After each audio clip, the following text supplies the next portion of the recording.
سب سے بڑی تکلیف کیا ہے؟ موت. وہ بھی تو ہم پہ آنی ہے نا. تو اس سے پہلے اگر چھوٹی تکلیف آئی ہے تو اللہ کی طرف چلی جائے گی. وَلَنَبْلُوَنَّكُمْ بِشَيْءٍ مِّنَ الْخَوْفِ وَالْجُوعِ وَنَقْصٍ مِّنَ الْأَمْوَالِ وَالْأَنفُسِ وَالثَّمَرَاتِ. ہم ضرور آزمائیں گے دنیا کی زندگی میں تمہیں خوف کے ذریعے، بھوک کے ذریعے، جان اور مال میں نقص کے ذریعے. وَبَشِّرِ الصَّابِرِينَ، اور بشارت ہوگی صبر کرنے والوں کی. تو یہ ساری تکلیفیں، ان کو آپ مکافات عمل کہہ کے نہیں جان چھڑا سکتے. یہ اللہ کی طرف سے آزمائش بھی ہو سکتی ہے کسی کے اوپر. اور صبر کرنے والوں کی بشارت ہے، اور ان کی نشانی کیا ہے؟ الذین اذا اصابتهم مصیبہ، جب کبھی انہیں کوئی مصیبت پہنچتی ہے تو وہ کہتے ہیں قالوا انا للہ وانا الیہ راجعون. بھئی ہم بھی تو اللہ کی طرف سے آئے تھے، ہمیں بھی لوٹ کے اللہ کے پاس جانا ہے. اگر کوئی تکلیف آئی ہے تو یہ بھی چلی جائے گی. سب سے بڑی تکلیف کیا ہے؟ موت. وہ بھی تو ہم پہ آنی ہے نا. تو اس سے پہلے اگر چھوٹی تکلیف آئی ہے تو اللہ کی طرف چلی جائے گی. اس کانٹیکسٹ میں ایک حدیث ہے صحیح مسلم میں بڑی زبردست. ام سلمہ کہتی ہیں کہ جب ابو سلمہ میرے خامن فوت ہوئے، مجھے ان کی فوتگی کی خبر ملی تو میں نے حضور سے ایک دعا سن کے یاد کر رکھی تھی کہ جو کوئی وہ دعا مانگ لے گا اللہ تعالیٰ اس سے بہتر اسے نعم البدل دے گا. اور وہ دعا آدھا پورشن تو یہی ہے، سورۃ البقرہ کی آیت نمبر 156 انا للہ وانا الیہ راجعون. اس کے بعد ہے اللہم اجرنی، جھٹکے سے ملے گا اللہم اجرنی، حمزہ اللہم اجرنی فی مصیبتی واخلف لی خیرا منہا. اے اللہ مجھے اس مصیبت میں اجر عطا فرما اور میرے لیے اس سے بہتر نعم البدل کر دے. تو کہتی ہیں کہ نبی علیہ السلام نے فرمایا تھا جو یہ دعا مانگ لے گا نا تو اللہ تعالیٰ اس کی کمپنسیشن فرما دے گا، اسے بہتر نعم البدل دے گا. کہتے ہیں میں نے دعا تو کی، پھر میں یہ سوچتی تھی کہ میرے خامن جیسا تو کسی کا خامن نہیں، ابو سلمہ جیسا خامن مجھے کیسے مل سکتا. تو جب عدت پوری ہوئی تو نبی علیہ السلام نے پیغام نکاح کا پیغام دیا، ام المومنین بن گئی. اور یہ ہماری وہ ماں ہے جو سب سے آخر میں فوت ہوئی ہے 64 ہجری میں، واقعہ کربلا کے بھی 3 سال بعد. تو اس دعا کی، یہ دعا یاد رکھیں. چھوٹی موٹی بھی کوئی بھی تکلیف، کوئی بچوں کو پہنچتی ہے گھر میں، کسی کو زخم لگتا ہے، ٹھوکر لگ جاتی ہے، کوئی مالی نقصان ہو جاتا ہے، فوراً یہ دعا. اور میں نے الحمدللہ 20 دفعہ یہ دعا آزمائی ہے. وقتی طور پہ تو فیل ہو رہا ہوتا ہے کہ یار کوئی مسئلہ خراب ہو گیا، لیکن اس کے بعد اسی شر کے اندر خیر چھپی ہوئی ہوتی ہے، وہ مل جاتی ہے. اس آپ دعا کو یاد رکھیں. اور صبح شام جو چھوٹی موٹی کوئی خبریں بھی آپ کو ملتی رہتی ہیں نا، اس کے اوپر آپ یہ دعا پڑھتے رہیں. یہ آپ کے لیے ایک بہت بڑا وظیفہ ہے انشاءاللہ تعالی. نیک لوگوں کو جو تکلیفیں آتی ہیں نا دنیا میں، وہ ان کے درجات کو بلند کرنے کے لیے آتی ہیں. اور یہ اللہ تعالیٰ نے بڑی سختی کے ساتھ سورۃ العنکبوت کے اندر نا صحابہ کرام کو ایڈریس کر کے نا یہ فلسفہ کلیئر کیا ہے. آیت نمبر 2 اور 3 کے اندر احسب الناس ان یترکوا ان یقولوا آمنا وهم لا یفتنون. کیا لوگ اس گمان میں ہیں کہ انہیں صرف اس بات پہ چھوڑ دیا جائے گا کہ وہ ایمان لے آئے اور ہم ان کی آزمائش نہیں کریں گے؟ وَلَقَدْ فَتَنَّ الَّذِينَ مِن قَبْلِهِمْ، بے شک ہم نے ضرور آزمایا تھا ان سے پہلے لوگوں کو. فَلَيَعْلَمَنَّ اللَّهُ الَّذِينَ صَدَقُوا وَلَيَعْلَمَنَّ الْكَاذِبِينَ. تو اللہ تعالیٰ ضرور جانچ کر رہے گا کہ کون سچے ہیں اپنے دعوے کے اندر. کس دعوے میں؟ کہ غلامی رسول میں موت بھی قبول ہے، اور کون صرف نعرہ بازی کر رہے ہیں. اللہ تعالیٰ ان کو ظاہر کر کے رہے گا، جانچ کے رہے گا. تو یہ اللہ تعالیٰ نے اپنا اصول رکھا ہے، یونیورسل ٹروتھ. اس کانٹیکسٹ میں صحیح بخاری میں ایک حدیث ہے، صحابہ کرام نے جب کافروں کی تکلیفوں کا ذکر کیا نا حضور سے، تو آپ نے فرمایا صبر کرو، اللہ کی قسم تم سے اگلے لوگوں کو زمین میں گاڑا جاتا تھا، سر کی مانگ پہ آرا رکھا جاتا تھا اور کہا جاتا تھا کہ اسلام چھوڑ دو، اور وہیں ان کے 2 ٹکڑے کر دیے جاتے تھے، وہ اپنے دین پہ قائم رہتے تھے. لوہے کی کنگیاں ان کے گوشتوں پہ پھیری جاتی تھی حتیٰ کہ ہڈی تک پہنچ جاتی تھی، تب بھی وہ اپنے دین پر ثابت قدم رہے. تو نبی علیہ السلام نے اپنے صحابہ کو اگلے لوگوں کی یہ تکلیف گنوائی. تو اب وہ جو اتنی تکلیفیں کاٹتے رہے ہیں وہ کوئی مکافات عمل نہیں ان کے لیے ہوا، آزمائش تو ہوئی ہے نا جی. تو نیک اور برے لوگوں کے اعتبار سے ڈیفرنٹ ہے، یہ ذہن میں رکھیے گا. بخاری اور مسلم کی متفق علیہ حدیث ہے، نبی علیہ السلام فرمایا مسلمان کو کوئی بھی تکلیف پہنچتی ہے، دکھ درد بیماری، کوئی اندیشہ کہتے ہیں ذہنی ٹینشن کو، صرف کہ یہ نہ ہو جائے، حتیٰ کہ اس کے پاؤں میں کانٹا بھی چبھ جائے، تو اللہ تعالیٰ اس کے بدلے میں اس کے گناہوں کو معاف کر دیتا ہے۔ اور مسلم شریف میں ڈیٹیل ہے کہ جب یہ سورۃ النساء کی آیت نمبر 123 نازل ہوئی نا، کہ چھوٹے سے چھوٹے اعمال کا بدلہ بھی ملے گا، چھوٹی سے چھوٹی نیکی کا بھی، تو صحابہ پریشان ہو گئے، ان کا یا رسول اللہ ہم تو یہ تو سارے پکڑے جائیں گے، کس طریقے سے کوئی بندہ پرفیکٹ ہو سکتا ہے؟ تو حضور نے فرمایا پریشان ہونے کی ضرورت نہیں ہے، مسلمان کو جو دنیا میں تکلیفیں اور بیماریاں آتی ہیں نا، وہ اس کی ان غلطیوں کا کفارہ بن جاتی ہیں۔ حتیٰ کہ جامع ترمذی میں، ابو داؤد میں ایک حدیث ہے، نبی علیہ السلام نے فرمایا کہ دنیا میں سب سے زیادہ تکلیفیں انبیاء کو آتی ہیں، تو کیا انبیاء پہ مکافات عمل ہو رہا ہوتا ہے؟ نعوذ باللہ۔ اس کے بعد ان پہ آتی ہیں جو ان کے بعد اللہ تعالیٰ کو سب لوگوں سے بڑھ کے محبوب ہوتے ہیں۔ آپ نے صحابہ کا بھی نام نہیں لیا، فرمایا جو بھی، وہ اس زمانے میں بھی ہو سکتا ہے، آج کے زمانے میں بھی، کیونکہ بعض اصحاب تو ایسے ہیں جنہوں نے کفر کی زندگی میں بھی موج کی ہے اور اسلام کی زندگی میں موج کی ہے، وہ تکلیفوں سے گزرے ہی نہیں ہیں۔ اچھا، اور پھر فرمایا اس کے بعد وہ لوگ ہیں جو اس کے بعد اللہ کو سب سے بڑھ کر محبوب ہوتے ہیں، حتیٰ کہ انسان پہ تکلیفیں آتی رہتی ہیں اور اس کی موت کا وقت آ جاتا ہے اور اللہ تعالیٰ اسے پاک و صاف کر کے دنیا سے اٹھا لیتا ہے۔ یہ جو لوگ کہتے ہیں نا یار وہ موت کے وقت فلانے کے ساتھ، یار وہ احمد دیدہ صاحب 9 سال تک قومے میں رہے ہیں، اتنی اسلام کی انہوں نے خدمت کی، ہزاروں عیسائیوں کو مسلمان کیا، لاکھوں مسلمانوں کے ایمان کی حفاظت کا سبب اللہ نے ان کو بنایا، لیکن وہ 9 سال تک قومے کی حالت میں رہے، 1996 سے لے کے 2005 تک۔ تو کوئی کچھ کہتا تھا جی یہ وہ عیسائی بھی ان کو کہتے تھے دیکھو جی اس کو بدوا لگ گئی اور یہ وہ ہو گیا، گستاخ ہے، یہ وہ ہے۔ تو یہ تو کوئی طریقہ نہیں ہے۔ اس طریقے سے جنید جمشید صاحب جب شہید ہوئے تو آپ دیکھ لیں ان کے مخالفین نے ان کے بارے میں کیا بات کی، اور سر صحابہ کرام کو تو رومن امپائر کی بیٹل فیلڈز کے اندر تیل کے کڑاؤں میں روسٹ کیا گیا ہے، تو آپ کیا کہیں گے نعوذ باللہ ان کے ساتھ یہ کچھ ہو گیا؟ ابو عبیدہ ابن جرح، معاذ ابن جبل لاڈلے ترین اصحاب ہیں، طاعون کے مرض میں شہید ہوئے ہیں، اور طاعون میں اتنے بڑے بڑے پھوڑے جسم کے اوپر نکلتے ہیں۔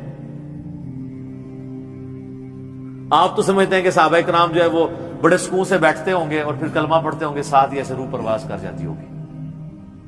حضرت حمزہ ابن عبد المطلب کا مسلح ہوا ہے، سید الشہداء ہیں۔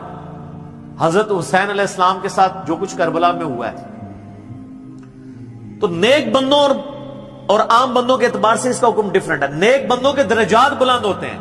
حسین ابن علی سے اتنی بڑی قربانی نے اللہ نے لی کہ قیامت والے دن ان کو جنتی نوجوانوں کا جو سردار ہونا ہے اس کو جسٹیفائی کیا جائے کہ آؤ جی حسین جیسی ہے کسی قربانی، بنا دینا سردار، آ جاؤ لے کے آؤ۔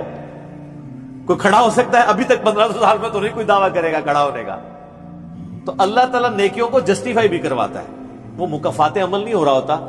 نیک لوگوں کے لیے ڈیفرنٹ ہے، ان کے درجات بلند ہوتے ہیں، اور باقی عام لوگوں کے لیے یہ ہے کہ ان کے لیے بھی آپ نہیں کہیں گے کہ ان پہ عذاب ہے، یا اللہ کی طرف پلٹنے کا ذریعہ ہے یا ان کے گناہوں کا کفارہ ہے۔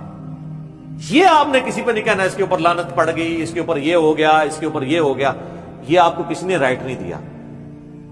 یہ بہت بڑا ظلم ہے۔ ایک طرح کے معاملات ہوئے ہوتے ہیں دونوں کے ساتھ۔ اب آپ دیکھ لیں سنیوں میں سے کوئی جیل میں جاتا ہے تو شیعہ کہتے ہیں دیکھا جی مکافات عمل ہے، شیعہ میں سے کوئی جاتا ہے سنی کہتے ہیں مکافات عمل ہے۔ تو یہ آپ جو مرضی، اور اپنوں کے لیے کہتے ہیں آزمائش ہے۔ تو یہ آج کی ڈیٹ میں آپ نے سب کے لیے آزمائش ہی کہنا ہے، ورنہ یہ مسئلہ بالکل خراب ہو جائے گا۔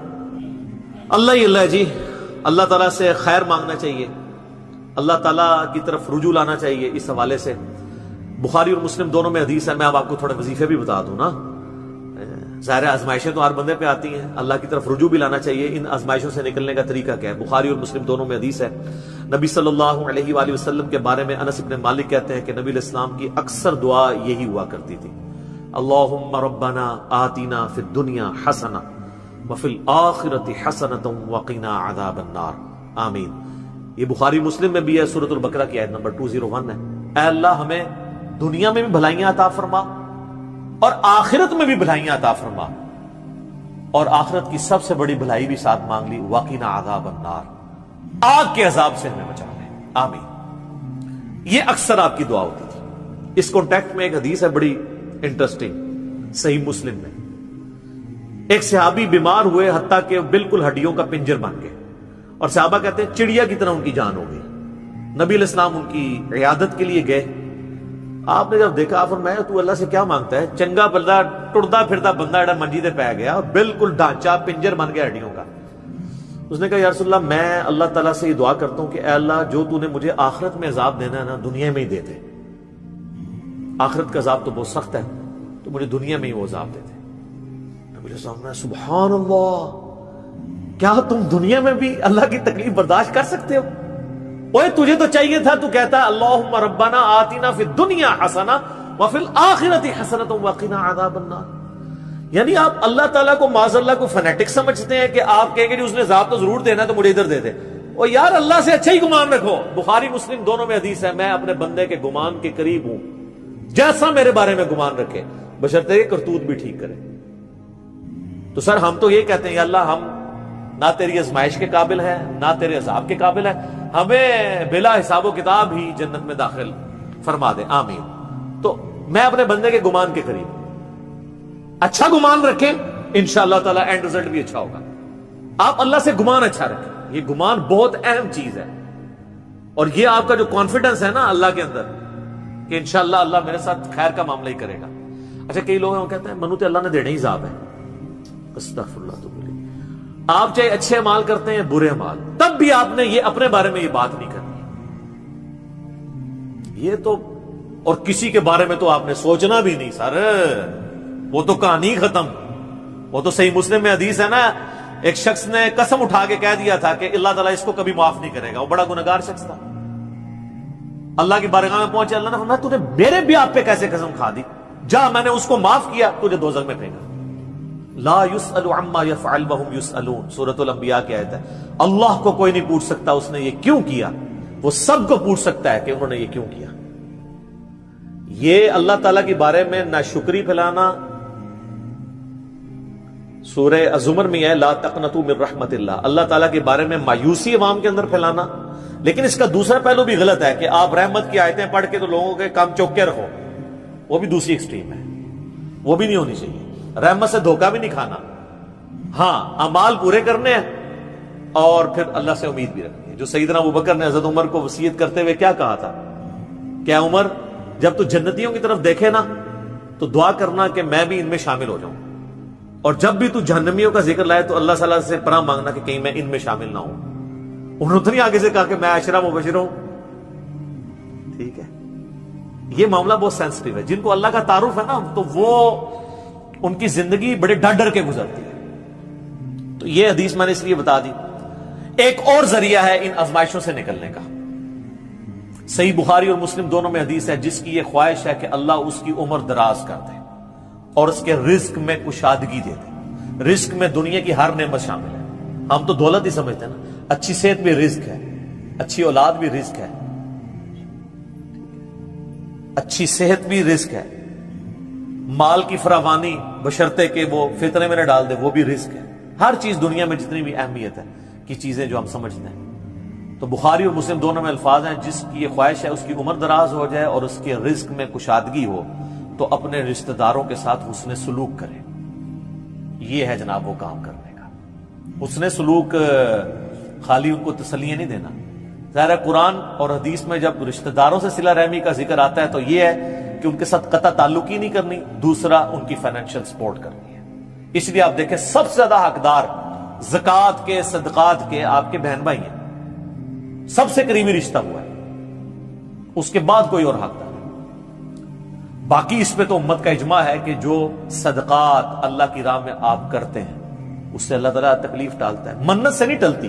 بخاری مسلم میں حدیث ہے کہ منت سے کنجوس کا مال ہی نکلتا ہے، تکلیف نہیں ٹلتی۔ لاجیکل ہے، منت تو یہ کہ یا اللہ پہلے یہ کر تو میں کراں گا، اور صدقے میں کیا ہے، یا اللہ میں نے تیری طرف سے تیری راہ میں یہ صدقہ کیا اور میں اس نیک عمل کا وسیلہ تجھے پیش کرتا ہوں، میرا مسئلہ حل کر دے۔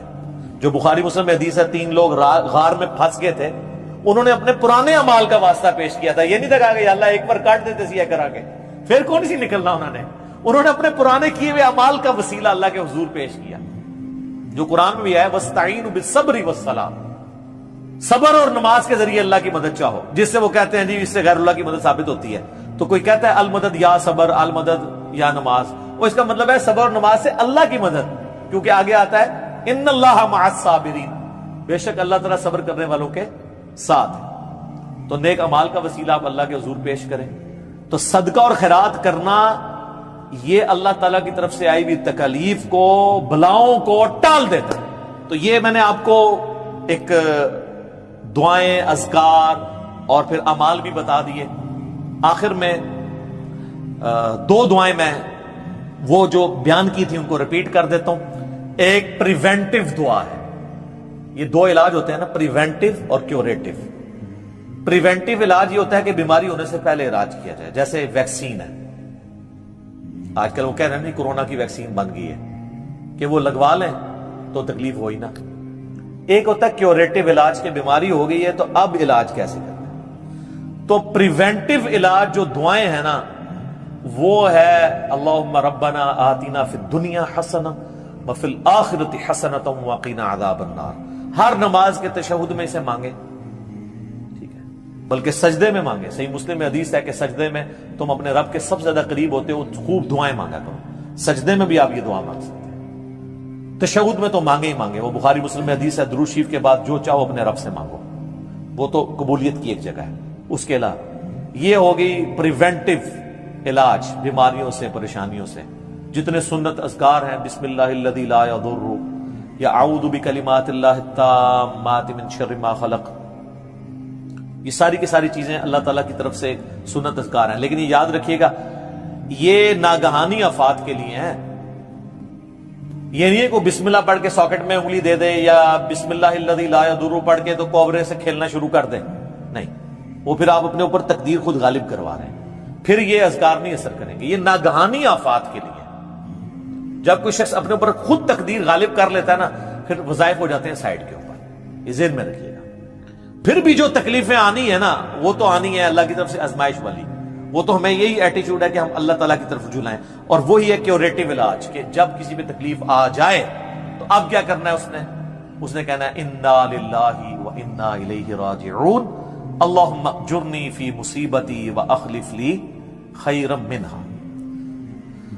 یہ مکافات عمل کا سارا ٹاپک، اس کا اینڈ میں کروں گا سورہ الحدید کی ان دو آیات کے اوپر، جس کے بعد صبر آ جائے گا سارا، کہ اللہ تعالیٰ نے یہ تکلیف کا سلسلہ دنیا میں جو رکھا ہوا ہے اس پہ صبر کے لیے کیا ترغیب دلائی ہے۔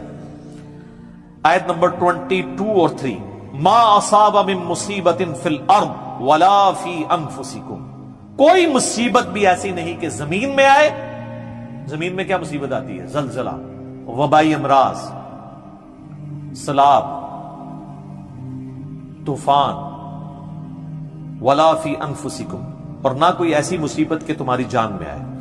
جان میں ہر طرح کی بیماری، کسی کو بلڈ کینسر ہو گیا، کسی کے گردے فیل ہو گئے، کسی کو ہیپاٹائٹس ہو گیا، تو اللہ فرماتا ہے الا فی کتاب من قبل ان نبرأھا، یہ ہم نے لوح محفوظ میں پہلے ہی لکھا ہوا ہے، اس سے پہلے کہ ہم یہ تکلیف بھیجیں۔ کام ہی ختم ہو گیا۔ اللہ کہتا ہے ہم نے تو یہ طے کیا، یہ ڈیسٹنی ہے تمہاری، تقدیر ہے۔ ان ذالک علی اللہ یسیر، یاد رکھنا یہ اللہ کے لیے بڑا آسان ہے، بہت آسان ہے۔ کوئی یہ بھی کہہ سکتا ہے کتنا ہو گیا، پہلے ہی اللہ کو پتا ہے، اللہ کے علم کے لیے آسان ہے۔ سورۃ الانعام میں تو یہاں تک آیا ہے کہ خشکیوں میں یا سمندروں کے اندر کسی درخت کا اگر پتا بھی گرتا ہے نا تو اللہ کو پہلے سے علم ہے، اور زمین کی گہرائیوں میں کوئی دانہ بھی پھوٹتا ہے نا وہ پہلے۔ اب ظاہر ہے ہمارا ذہن تو اس ڈیٹے کو سمجھ نہیں سکتا، بلکہ آج ہم نے لیپ ٹاپس میں، ہارڈ ڈسک میں وہ ڈیٹا سٹور کر لیا ہے جو 8 سے 100 سال پہلے کا انسان اس کو ماننے کے لیے تیار نہیں ہوگا کہ یہ ٹچ سکرین موبائل کیا کر سکتا ہے، اتنی دور بات کر سکتے ہیں، وہ تو اس کو بھی ماننے کے لیے تیار نہیں ہوں گے۔ لیکن ہو گیا نا، یہ انسان کو اللہ نے ترقی کرائی ہے، تو اللہ کا علم تو بہت کامل ہے۔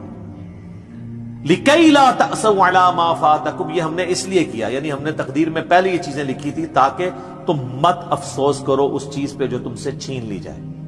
وَلَا تَفْرَحُوا بِمَا آتَاكُمْ، اور اس پہ شیخی مت بگاڑنا جو اللہ نے تمہیں دی ہے۔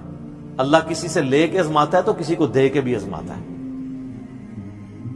واللہ لا یحب کل مختال فخور، اور اللہ تعالی پسند نہیں کرتا ہر شیخی بگاڑنے والے کو، جو بات بات کے اوپر شیخی بگاڑتا ہے۔ کسی کے پاس اگر کوئی اللہ کی طرف سے نعمتیں ہیں تو وہ اللہ کا شکر ادا کرے، اور اگر کسی کے اوپر آزمائش کا وقت ہے تو وہ اللہ کی طرف رجوع لائے۔